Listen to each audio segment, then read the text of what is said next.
Home Show Garden Pros, helping to turn your thumb green. Well, hello. This is the live version of Garden Pros, Home Show Garden Pros, part of the Home Show radio family. So we are a radio show every single Saturday, sports radio 610 on Saturday mornings, 7 a.m. to 9 a.m. And we love answering gardening questions. That's what we do. We talk gardening, all about getting good information out to you, be you a listener, watcher, consumer, however it is that you like to get your gardening information. Our big goal is to give you excellent information. And we do that by assembling knowledge specialists that really know their stuff. So normally on the radio show, we have kind of a cycle through of our co-op members. They are our phenomenal knowledge specialists from all over the city. And what we do is we've found these amazing kind of destination garden centers, and they've sent us their knowledge person, their person that knows stuff. So Nelson Nursery and Water Gardens out there in Katy, great spot in Katy. Down southwest, you got Enchanted Forest and Enchanted Gardens. Bunch of smart people down there too. Up 249, just past Louetta, plants for all seasons. Sherry comes in all the time from there. And then Kingwood, you got Kingwood Garden Center and Warren Southern Gardens, dishing out great information. And also Nature's Way Resources has an incredible garden center up 45, almost all the way to Conroe, just past the Woodlands, great spot up there. So they're sending us all their great garden knowledge specialists to dish out information. So that's Saturdays. This is Wednesdays. So our goal here is to answer questions, and we glean our questions from our website, homeshowgardenpros.com. There's the Ask a Pro button. The website's worth a visit. We have a ton of video content, some kind of just written content, a couple tips on there. Great place to get your questions answered just generally. So just going for the videos is enough because they're good stuff. Now we bring on people from nonprofits and gardening clubs on the live version here on Wednesdays. And with me is the wonderful Carol Burton from Urban Harvest. Hey, Carol. Hello, Danny. How are you? I'm doing great. Thanks for asking. How are you? What's up with Urban Harvest? We are doing a lot of teaching in the garden. We had a class yesterday that was live streaming from our teaching garden. And next awesome. week, we have John Ferguson of Nature's Way Resources, who is going to present a class in person and virtual on soil, compost, and mulch. So if you want to learn more about soil, compost, and mulch, see our website, urbanharvest.org, that class with John Ferguson. John Ferguson's one of our co-op members. That's so cool. Wow, look at that. The Home Show Garden Pros getting around, getting over there, helping out with Urban Harvest. That's awesome. So with Yes. John, it's usually a pretty deep dive into soils. So this is a great chance for people to really learn what's going on under their feet. That's right. And, we also have another fruit tree care class coming up on summer pruning. Ooh. And that's this coming Wednesday. That's next Wednesday. And then Saturday is square foot gardening. It's square foot gardening for the Houston region. Nice. With a list of plants, tips, and tricks. So lots of gardening knowledge coming your way out to the public for everybody that's watching. So if you're vegetable gardening and you want to take it deeper and increase your production, want to do some care for your fruit trees, we have the summer fruit tree care and pruning class. And then to dive deeper with soils, then we have John Ferguson. Well, that is super cool, unbelievably cool. And he is so knowledgeable. Now, square foot gardening, that is the method where you kind of you strategize and you measure out your garden. And then based on the size of the plant, you put that number of plants in each little square. Is that right? Yes. So I see my screen is freezing. You do. It's per square foot. You determine how many plants can fit in 1 square foot. And so it's adapted for the Gulf Coast region with plants that like our hot and humid weather. Yeah, and it's just an adaptable one. I know that was a book and kind of a movement a while ago, and then you really had to change things because Houston, we have some really large veggie plants. Looking at you, eggplant, okra, tomatoes, they get really, really big. And so you got to kind of modify the size a little bit, maybe even take up 4 squares with some of those. That is so cool. That is so, so cool. So some noise was just made. My phone is cool. Anyway, that's awesome. Will Carol. I'm excited about those classes. If you didn't hear those, summer pruning, which summer pruning can actually lead to bigger fruit. and a healthier tree. If your fruit's already produced fruit, it's good to kind of follow up. But if you're interested in bigger fruit, hey, maybe this is a class that you jump in on. You know, who doesn't want bigger fruit? I think of things like lemons when I think of summer pruning.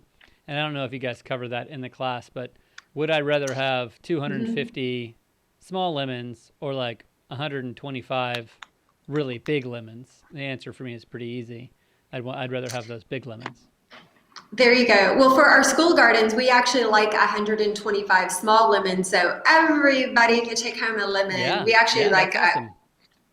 increased quantity. And also for your fruit trees, just that extra care for your fruit trees that survived, or if they are just now starting to come back, how to give them a haircut and really do the corrective pruning that's needed. That is awesome. And that extra care.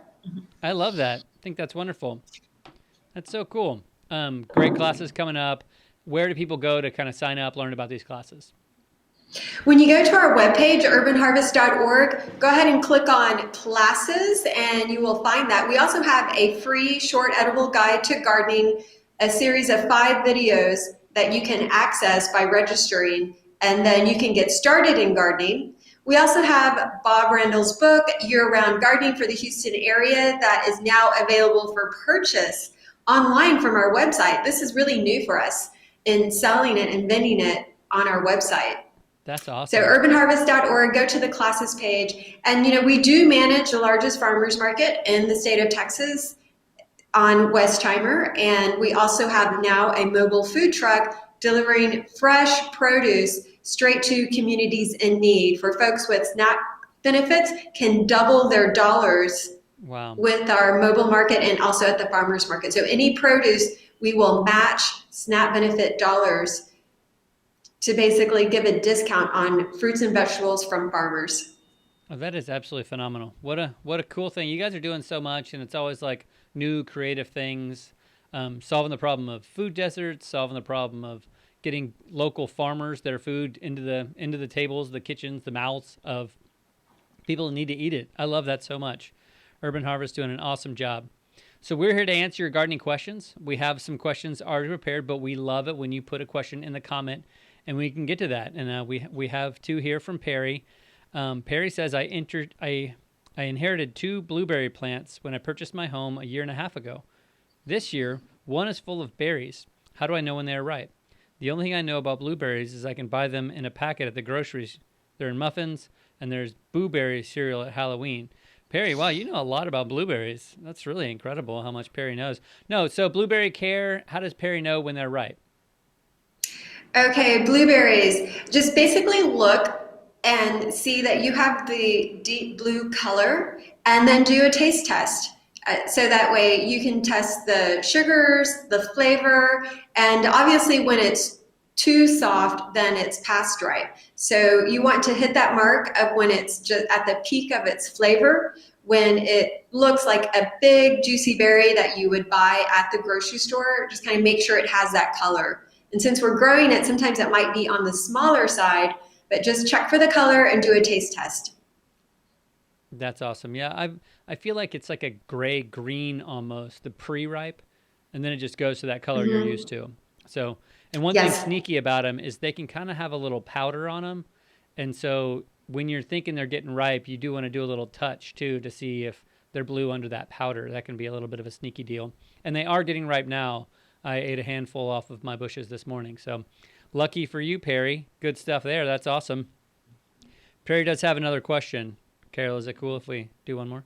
Sure. Okay. What is the proper order? Aerate, then top dress with compost, or the opposite? Has a Bermuda lawn in Conroe. A Bermuda lawn. Do not aerate at all. Just donate, toss out your aerator.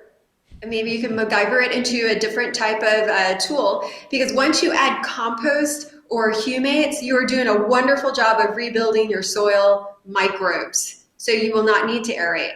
And I'm going to pass it to Danny, the lawn expert from Garden Pros, and see what he says. Verify.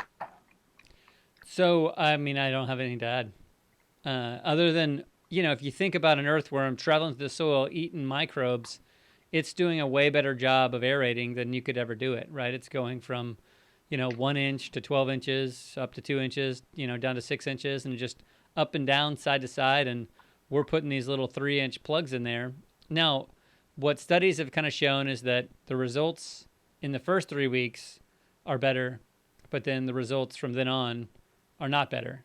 And so if you got to have results here in 3 weeks, well, then you're, and then it doesn't matter what happens long term, then by all means aerate. But I'm with Carol, actually. I do not like aerating. I do not encourage aerating. There are specific situations that it is beneficial. If you've got a very compacted lawn, you would aerate and then you would compost top dress. So that is if you've got a very compacted lawn. So, but with Bermuda, those roots go so quick. If you can get a little bit of air in the soil with your compost, they'll start really doing a lot of that aeration too. So keep that in mind. Perry, I hope that helps. Maybe just saved you some money. You don't have to rent that aerator. Don't have to get out there and do all that work. It's getting kind of hot, so that could be good. All right. So thanks, Perry, for asking questions. If you guys have a question, we would love to answer it. That is what we do, and we have some questions. Again, we pulled off our email that we get when you email us, HomeShow Garden Pros. There's a button there. HomeShowGardenPros.com, I should say. There's a button, the Ask a Pro button. Also on that website is a listen button, and you can just tune into the show whenever you want. So it's kind of a cool thing there. So we're going to go to question number 1 here. This is from Jenny. Jenny says, my veggie bed has a lot of nutsedge. I've sprayed sedge hammer to kill them. How soon before I can plant something in that bed? That question is, there are so many things to unpack in this question, Jenny. Jenny, why did you use sedgehammer to kill them? Because that potentially has taken this veggie bed out of the production rotation for quite a while. So I'm going to ask Danny for some more details on sedgehammer, on what is the main component of it. He did say that it prevents photosynthesis, but is it going to affect the soil, the insects? Because when we grow edible plants, we want to be extra careful that we are using true organics and use our shadow to remove nutsedge when we're growing our vegetables. Because what we put in our garden and our soil, we're also putting into our bodies when we grow fruits and vegetables. Totally agree. It doesn't have a negative effect on soil life or insects. So that's a nice reality of it. It's one of the safer herbicides. Now, people have said that about herbicides, and then they turn out to cause cancer. So when it comes down to it, on the label it says not to use in veggie beds, and if it says something like that on the label, you really don't want to use it. And so I specifically, since you haven't planted anything, would do a season with marigolds or some active kind of soil mover. Maybe do a bunch of peas and then throw all those away. But I personally wouldn't grow vegetables this very first season if you have sprayed that all with sedgehammer. That's a great suggestion, Danny, because growing something that is a phytoremediator that will absorb different elements from the soil is also sunflowers. Grow sunflowers.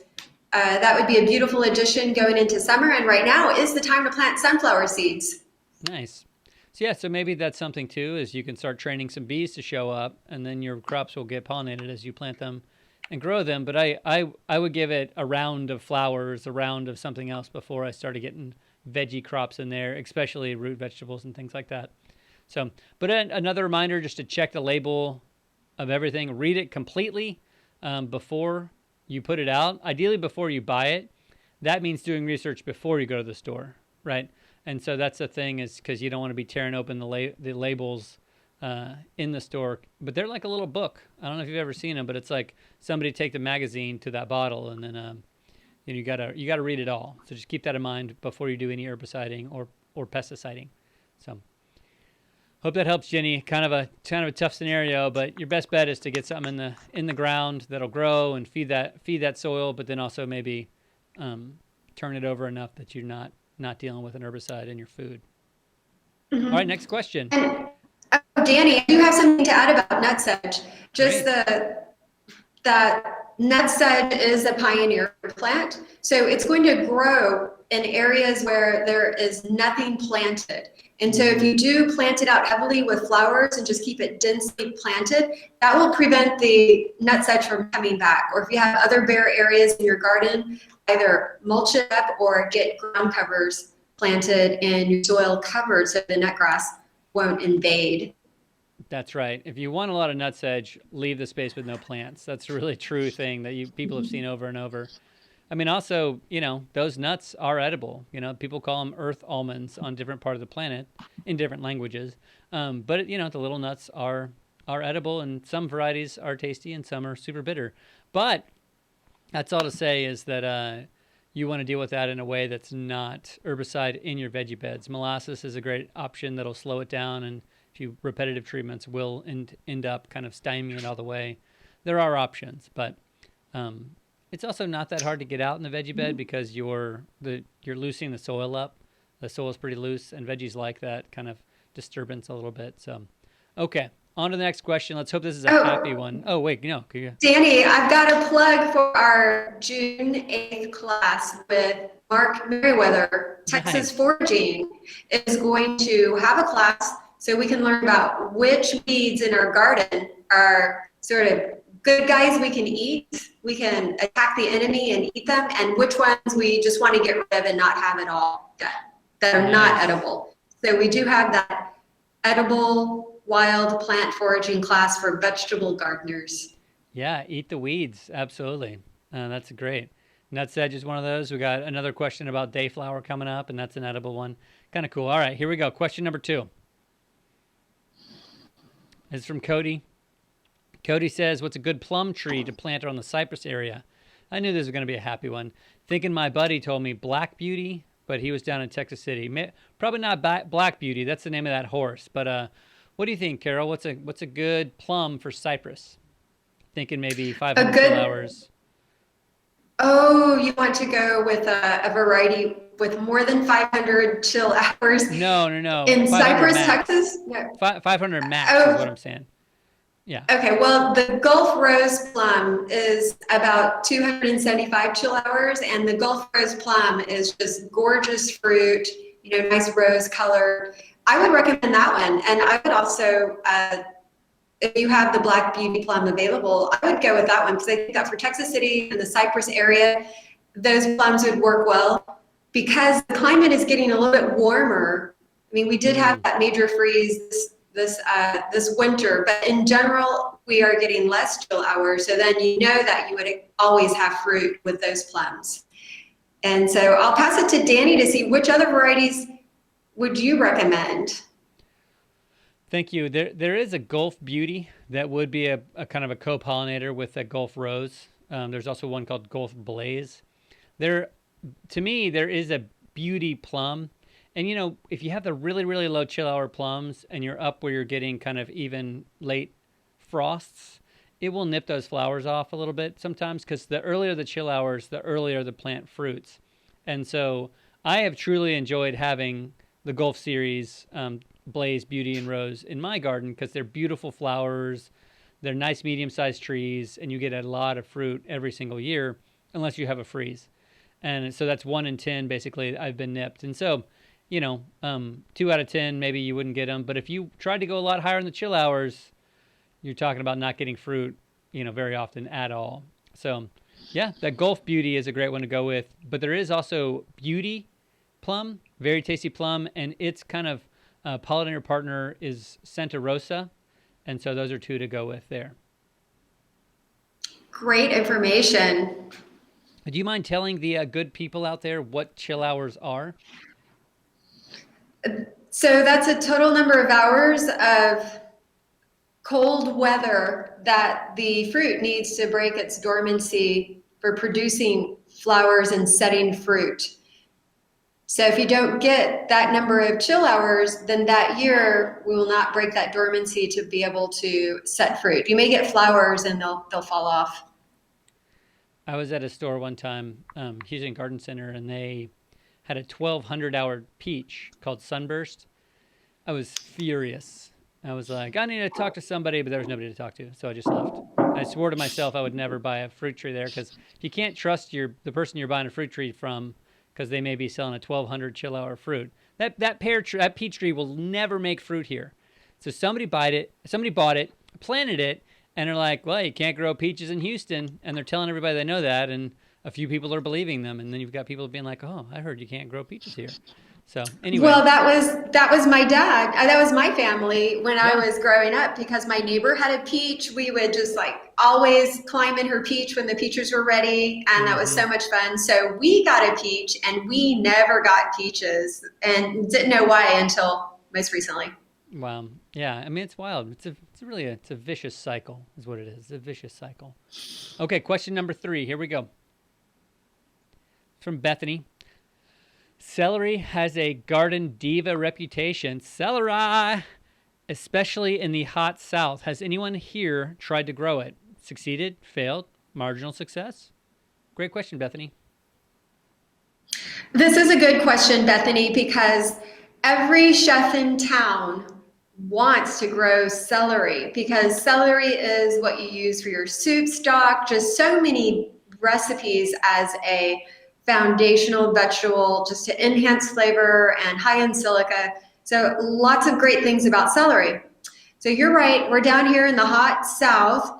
It's about to, break records pretty soon, going to the end of May. Our sweet, cool summer, spring is just about over. So have we grown celery? Yes. So in our community gardens, we usually plant it, and some of the availability of transplants will be in October. So you want to plant it as a cool weather vegetable, and don't expect nice, fat, juicy stalks, but grow it more for the leaves so that you can still harvest and get that flavor. You'll just have little pencil-thin, skinny stalks and lots of leaves and foliage that you can still use in soup and your dressing for the holidays.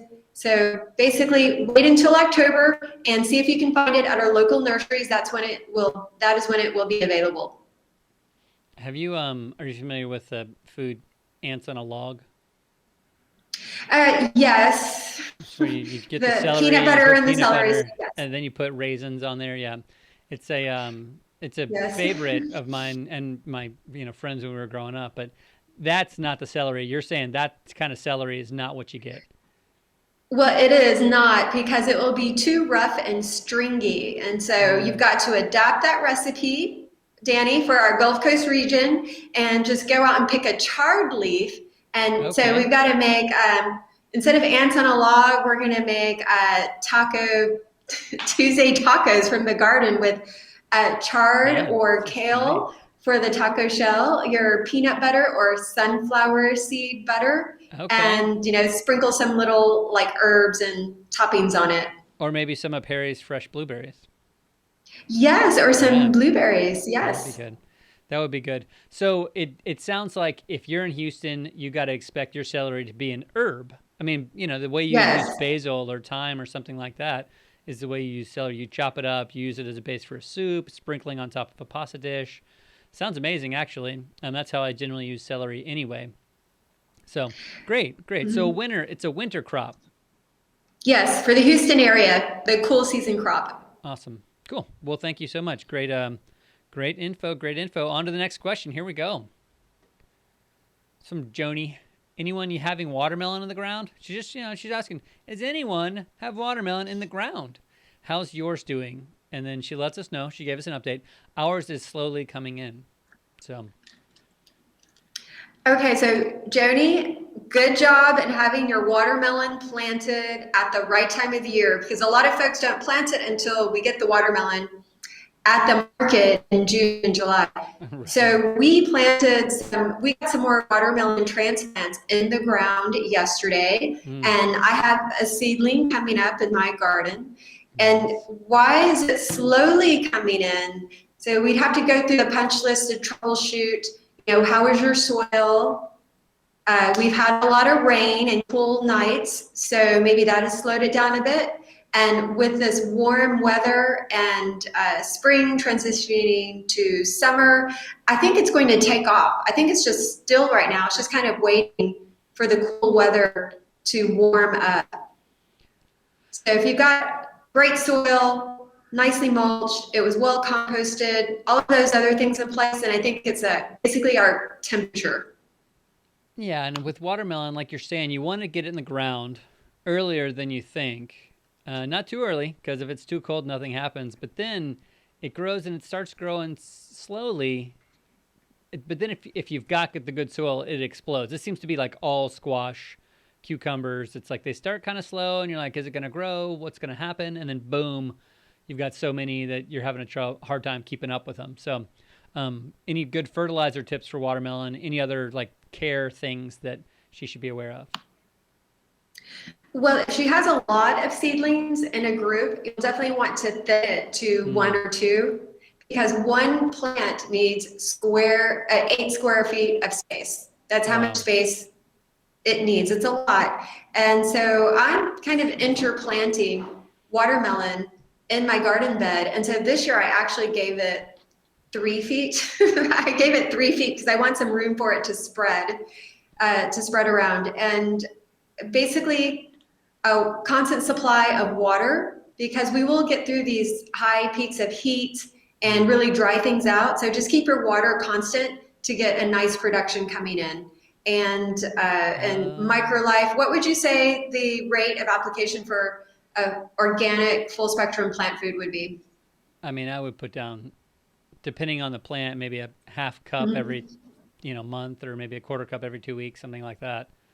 And that's just kind of sprinkled around the area, trying to get the roots some action, and then you're going to improving your soil. But again, read the bag. What's the bag say? So that's what I would suggest.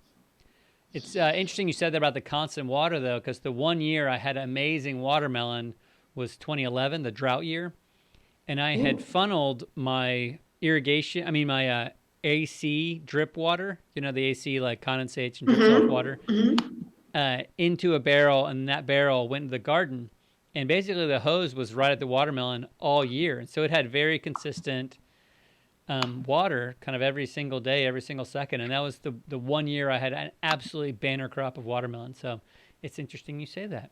Unlocking wisdom.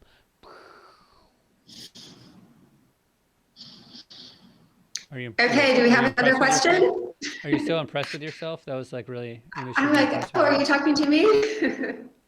Yeah. Are you impressed with yourself for giving me that great information? Oh, well, I feel like it's not enough. And also there's Auntie-Google. No. Are we competing with Auntie-Google? Everybody can kind of Google information, but it's great being interactive and sharing knowledge, and basically going to our website to volunteer at a community garden. You can look at our affiliate garden network and find a community garden near you and just contact them direct so that you can get to know a gardener in your neighborhood. And that's a great way to get information. Here's the thing is my friend Carol can give me great advice, and she never gives me bad advice. Auntie Google isn't quite so reliable. So we are going to go to the next question. You don't always get great answers on Google. That's what the G stands for. Not always great. So here we go. Next question. All right. This is from Merlis. And she asked, is there any product that gets rid of weeds that is safe for dogs to be around, specifically Asiatic dayflower? Thank you. Well, she hates dayflower. Oh, she doesn't like it. Oh, I thought she meant that she wants to keep that. That's her primary plant that she's gardening for. I think that's her primary weed she hates. I love it. And I lost all mine in the freeze, actually. Okay, so the Asiatic dayflower, that one is edible, isn't it? Yeah, the leaves are edible. Yeah, okay, so it's edible. So any products to get rid of weeds and safe for dogs to be around. Okay, there is nothing like shadow. And one of the things that we can get exercise with and interact in our garden is basically being out there a lot so we see our shadow. And that's supposed to be the best old school remedy for getting rid of weeds, and then mulch it so that it will suppress weeds. And we really like the Asiatic dayflower. So maybe potting that and actually just physically removing it from the garden if you don't care for it. Yeah, I think that's the way to do it, especially in the garden. It's in the lawn. We do like a product called AgriLawn, It's a little wettable powder you sprinkle on stuff. I'm not sure if it works on dayflower, but most of our southern lawn weeds can't handle it, and it is safe for dogs. So that's a nice thing there. Safe for people. And So too. how does this powder work in targeting weeds? Yeah, so it's a desiccant. Basically, it's a mixture of different herbs, table herbs like cumin and cinnamon, and there's some other products in there too that are other things that you would recognize as food ingredients. And so this combination kind of luckily opens the stoma, the leaves of the plant, gets in there, gets channeled down to the roots, but it's a desiccant, so it dries everything out. So you wet the leaf, sprinkle it on, sucks it down the root, and it dries it all out. It damages a lot of plants, but it doesn't kill Bermuda and St. Augustine, which is kind of nice. So it's great. You got to apply it right and go careful, and it doesn't kill everything, but that's the nice thing about it. It kind of smells nice too. So yeah, Agri-Lawn. It's fun in lawns. Okay. I wouldn't use it in my veggie garden because the idea is that I'm there, I'm tending it, digging in the soil to dig out those weeds is a great chance for me to kind of fluff the soil anyway, which again, veggie plants are they're a little bit beneath prairie plants in the succession plan, so they're not that advanced of plants generally, and so they like a little bit of disturbance. And if you have perfect soil and perfect watering, sometimes the soil gets a little too rich, and you see a bunch of acorns start popping up. So I like to kind of dig in there to get the weeds out myself. So that's what I do. It's like kind of a secret for success, and that's what you're saying when you're talking about your shadow. Yes, because just being out in the garden and interacting with the plants and doing that maintenance. Absolutely. If you can work it in, that's great. And I know a lot of folks are busy and working, and but sometimes our perspective that we want one product that will do it for us, sometimes it's not sustainable because the cost of those concentrated herbs is a bit high. So maybe if you can balance it out with sometime in the garden, then you're applying that one particular product to help you out, and a combination of things. I think an integrated approach to gardening is best. Yeah, and we're learning so much. We have a speaker coming in with OBA, Doug Talamay, in July, and he's really noticed this, and raised the alarm about the rapidly declining numbers of songbirds in neighborhoods and in the U.S., and a lot of it is because their food is going away. Well, what's their food? Weed seeds and caterpillars that eat weeds. And so it's like, what can we do to help the birds? Well, we can stop caring about the weeds in our lawn. That's what we can do. And instantly we have more birds. It's like that. It's that easy. And so that's one thing just to kind of think of too, is that maybe you have a chance to celebrate diversity. If it's dominating your St. Augustine, your soil's in poor condition. St. Augustine is a dominant grass. And so that's just, that's a reality. If you're losing the battle against your weeds, either you're mowing too low or your soil needs improvement. Other than that, you can kind of like let it be diverse. So good stuff there. Good news for everyone. Oh, what is some good news? Oh, that if you leave weeds in your lawn, you actually help help fight against the decline of the bird population. That's right. I'm sorry, Danny. Yes, that is excellent news. I love that advice. I mean, because I'm just sitting here in reverie, just remembering the times that I looked out my window because there were some weeds that had gone to seed. Like the day before, I was thinking, maybe I should pull that up and put it in the compost pile. But then when I looked out the next day, I saw some little sparrows hanging upside down to eat those seeds. And I was like, the birds are here. And you're absolutely right. There is a huge decline in population of birds overall. And so it is important for us to have those little wild spaces in combination with our formal areas to feed the birds and the insects, the lizards, the bees, the butterflies. So very important, great news advice. Thank you very much for saying that. So tell me something, as it gets hotter, do you do any indoor gardening? I do some, because I do try to cultivate house plants, but it's actually better if a member in your household loves container gardening. That's part of being part of a community or having a family is to nurture someone's love of container gardening because I'm actually not very good at container gardening because I forget about those plants and I don't water them.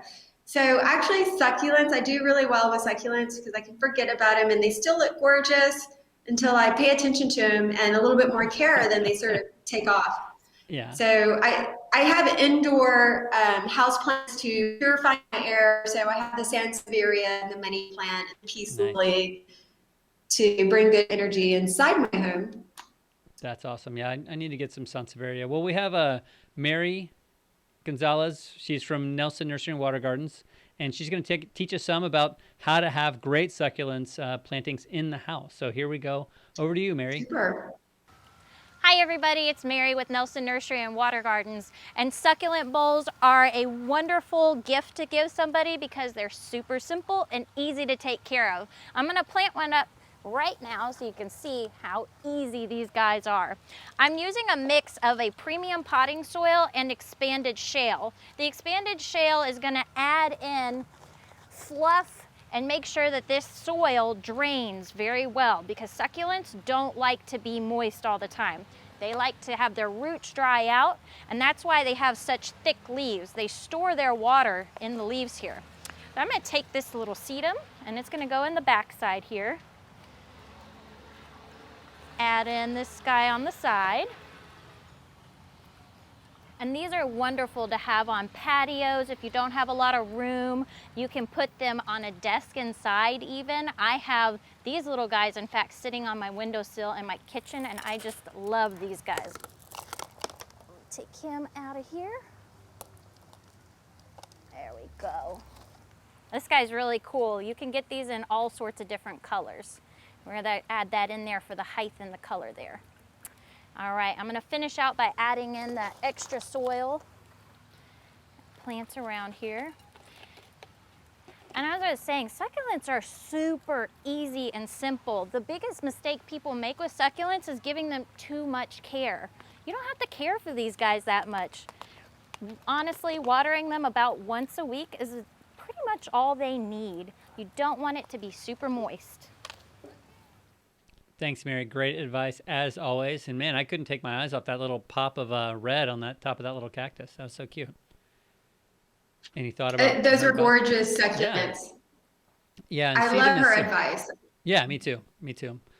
But it's funny. It's like you get people sometimes that are like, I can't garden. I always kill rosemary, and I'm like, well, don't do something to plant that needs a lot of your attention. You know what I mean? Like they should do annual flowers or something like that. Or people are like, I always kill annual flowers. It's like, well, you should try rosemary. I kill succulents with overcare. I try to like get the water right and time it all the time and make sure it's just moist enough. And it's like, okay, you really just got to pull back and let them be. And they're beautiful. So remind us again of the classes that are upcoming and how people can sign up for them. Sure. So our upcoming classes, starting this Saturday, we have Square Foot Gardening with Angela Chandler. Then next week on Wednesday, we have Summer Care and Pruning of Fruit Trees. And then on Saturday, May 14th, we have Soil, Compost, and Mulch with John Ferguson of Nature's Way Resources. Just go to urbanharvest.org and click on classes to find the list of our classes and resources. And so we hope to see you there in the garden through Zoom. These are all Zoom virtual classes. And so wherever you are in the world, you can sign up and learn more. That's awesome. Thanks, Carol. So urbanharvest.org is the way you go. And they have a great website in a lot of ways. Good nonprofit that we love lifting up.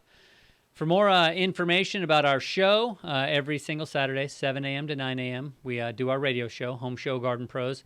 Go to our website, homeshowgardenpros.com. And now we want you to get out there and garden.